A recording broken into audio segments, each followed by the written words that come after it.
मिलिए सबसे बड़ी खबर से। छोटे शहर की बड़ी कहानियां। हमने वो देखा जो अनकहा है। अब खबर आपकी उंगलियों पर। खबरों से परे, हर खबर पर हमारा नजरिया।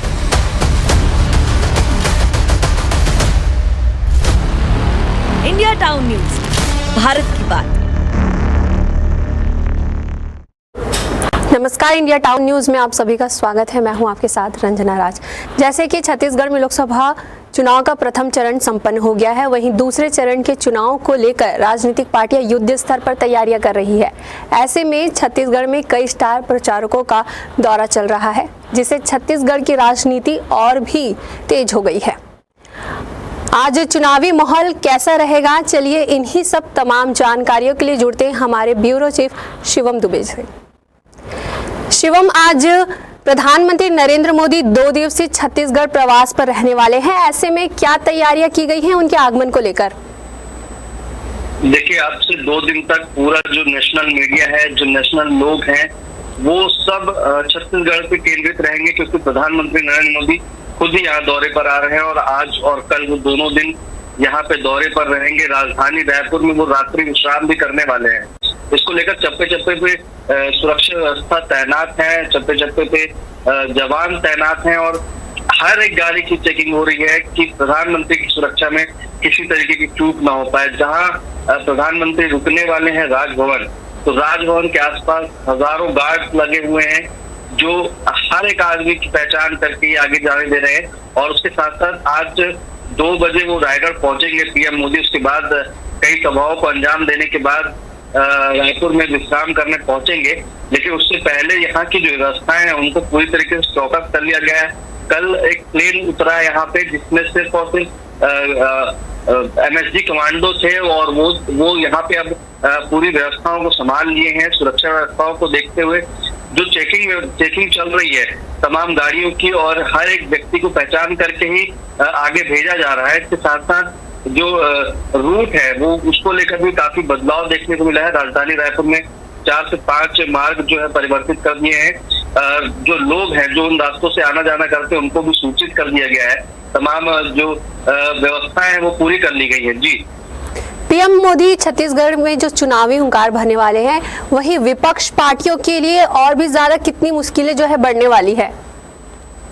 देखिए रंजना, जो प्रधानमंत्री नरेंद्र मोदी का जो भाषण रहता है वो लगभग 45 से 50 मिनट का रहता है। उस 45 से 50 मिनट में लगभग पीएम मोदी जो है 30 मिनट विपक्ष पर ही निशाना साधते हैं। और ऐसे में जब लोकसभा चुनाव है और चुनाव के समय में वो प्रोएक्टिव हो जाते हैं, तो वो आज दोपहर 2 बजे रायगढ़ आएंगे। वहां पे सबसे पहली जो सभा है उसको अंजाम देंगे। वहां पे अंदाजा ये लगाया जा रहा है कि जो 3 सभाएं आज वो करने वाले हैं प्रधानमंत्री नरेंद्र मोदी, तीनों में ही जो विपक्ष को साधने वाले हैं, कांग्रेस को देखने वाले हैं कि वो किस तरीके से विपक्ष पर निशाना साधते हैं। इसके साथ साथ वो कोशिश यही है कि जो पुराने मुद्दे हैं, जो पुराने मुद्दों से निकलकर राजनीति करें। और उसमें जो प्रधानमंत्री का जो एक खास वर्ड रहता है कि मोदी की गारंटी, तो उसको लेकर फिर से कुछ वादे देखने को मिल सकते हैं। छत्तीसगढ़ पे पूरी जो स्टार प्रचारकों की टीम है वो मौजूद है, जो चप्पे चप्पे पर सुरक्षा व्यवस्था तैनात है। उसके साथ साथ जो प्रदेश के बड़े दिग्गज नेता हैं वो भी परिसर पर मौजूद है। उसके साथ साथ देश भर से लीडर उनको सुनने के लिए यहाँ पहुंच रहे हैं। जो बीजेपी के दिग्गज नेता है वो भी उनके साथ आएंगे। तो कुल मिलाकर भी पीएम मोदी का जो दौरा रहने वाला है वो विपक्षी पार्टियों के लिए कहर बनकर बरसेगा, ऐसा कह सकते हैं। क्योंकि पीएम मोदी की जनता जल्दी विश्वास करती है। वो जो भी बोलते हैं, वो जो भी करते हैं, उसको लेकर जनता एक अलग ही स्टेज में जाती है और उस चीज को अलग ही रूप से ग्रहण करती है। तो विपक्षी पार्टियों पर जब वो निशाना साधेंगे, तमाम घोटालों की बात करेंगे और तमाम योजनाओं की बात करेंगे, अपनी उपलब्धियों की बात करेंगे, तो कुल मिलाकर विपक्ष के लिए 2 दिन काफी संघर्ष भरा रहने वाला है। जी, पीएम मोदी के प्रवास को लेकर विपक्ष का क्या कहना है? उनका कोई बयान कुछ सामने आया है? पीएम मोदी के जो प्रवास हैं, जो छत्तीसगढ़ दौरे पर वो पहुंच रहे हैं, उसको लेकर पिछले 2 दिन से कांग्रेस पार्टी ने माहौल तैयार करके रखा है कि फिर से एक बार जो पीएम मोदी की जुमलाबाजी वो देखने को मिलेगी छत्तीसगढ़ की जनता को। साथ ही छत्तीसगढ़ कांग्रेस ने ये भी कहा है कि पीएम मोदी जैसा कहते हैं वैसा कर नहीं पाते हैं और वो सिर्फ जुमलाबाजी करते रह जाते हैं। तो तमाम चीजों को लेकर कांग्रेस भी भूमिका बना रही है। कांग्रेस का यही कहना है कि जो पीएम मोदी का जो दौरा रहता है वो सिर्फ जनता को ठगने के लिए रहता है और वोट मांगने के लिए रहता है। कल जब अमित शाह यहाँ पे पहुंचे हुए थे और उन्होंने भी रात्रि विश्राम किया था, तो उन्होंने जब कांकेर में सभा की तब उन्होंने सिर्फ एक चीज पर पूरा फोकस रखा कि हम छत्तीसगढ़ से नक्सलवाद को खत्म कर देंगे। यानी कुल मिलाकर अभी बीजेपी जो है नक्सलवाद को एक बहुत बड़ा मुद्दा बनाना चाह रही है और उसी के तर्ज पे और वोट के लिए अपील करने वाली है। तो तमाम जो फोकस रहेगा पीएम मोदी का भी तो नक्सलवाद को लेकर रहेगा। और हाल ही में जो नक्सलवाद के खिलाफ छत्तीसगढ़ पुलिस ने और जवानों ने जो वो प्रहार किया है उसको लेकर भी वो प्रचार प्रसार करते हुए नजर आ सकते हैं। तो इन सब चीजों को लेकर जब उनका प्रचार प्रसार थम जाएगा और आज या कल में ही जैसे जैसे उनके बयान सामने आते जाएंगे, मोदी जी अगर कुछ बोलते हैं सभा में तो उसका तुरंत रिएक्शन कांग्रेस को करना होगा। तो वहां पे विपक्ष एकदम अलर्ट मोड में है कि पीएम मोदी जैसे ही कुछ बोलते हैं उसकी सच्चाई जो है जनता तक पहुंचाएं और उसको तोड़ने की कोशिश करें। इसी के साथ साथ कांग्रेस ने भी अपना एक खास प्लान बना के रखा है। वो भी तमाम आज भूपेश बघेल जो है तमाम दौरे करेंगे, 20 गाँवों में जाएंगे भूपेश बघेल और वहां पे अपने पक्ष में प्रचार प्रसार करेंगे। और साथ ही जो रंजीत रंजन है जो यहाँ की राज्यसभा सांसद है वो भी यहाँ पहुंच रही है, तो वो भी पीएम मोदी पर ही निशाना साधते हुए दिख सकती है। जी रंजना, किस तरह से प्रधानमंत्री नरेंद्र मोदी जनता को साधने का प्रयास करेंगे? देखिए, कुल मिलाकर जो विधानसभा चुनाव की अगर जो उनकी सभाएं थी उनको ध्यान से देखा जाए तो उसमें साफ तौर पर यही दिखता है कि वो दोनों चीजों को फोकस करते हैं। वो उन्होंने जनता तक अपनी उपलब्धियां भी बताई है विधानसभा चुनाव के दौरान और कांग्रेस पर जमकर निशाना भी साधा है। जब विधानसभा चुनाव हो रहे थे तब भाजपा जो है यहाँ छत्तीसगढ़ में विपक्ष पार्टी के रूप में थी और अब वो पक्ष में है। तो कुल मिलाकर अभी जो सिनेरियो बन रहा है वो विपक्ष को साधने का ज्यादातर बनेगा।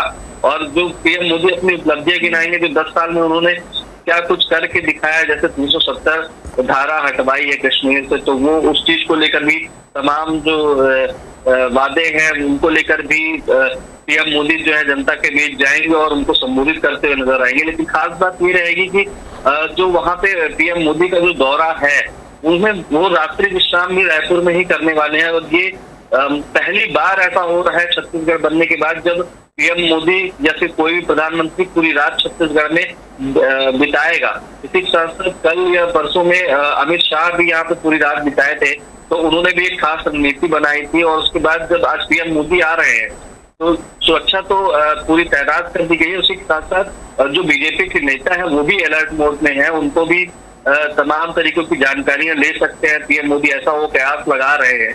और बीजेपी के जो बड़े नेता हैं जैसे मुख्यमंत्री, उप मुख्यमंत्री, इन लोगों से पीएम मोदी मुलाकात करके और सरकार के जो कामकाज है उनकी भी समीक्षा कर सकते हैं। उसी के साथ 1-to-1 चर्चा भी कर सकते हैं। तो पीएम मोदी जब आज रात यहाँ छत्तीसगढ़ में रुकेंगे तो सभी नेताओं को की क्लास भी लग सकती है, ऐसा अंदाजा भी लगाया जा रहा है। क्योंकि जो विधानसभा चुनाव के बाद जो लोकसभा चुनाव आए हैं इसमें कुछ खासी स्थिति अच्छी बीजेपी की अभी तक नहीं मालूम पड़ रही है। पिछले 2 महीने तक जब ये सब सिर्फ चर्चाओं में चल रहा था तब तक सभी लोगों का ध्यान सिर्फ बीजेपी पार्टी में ही केंद्रित था।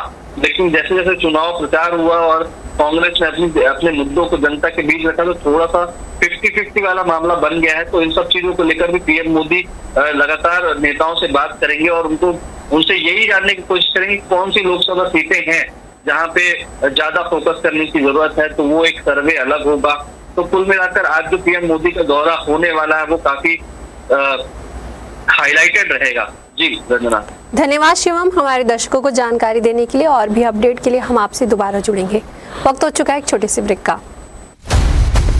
मिलिए सबसे बड़ी खबर से। छोटे शहर की बड़ी कहानियां। हमने वो देखा जो अनकहा है। अब खबर आपकी उंगलियों पर। खबरों से परे हर खबर पर हमारा नजरिया।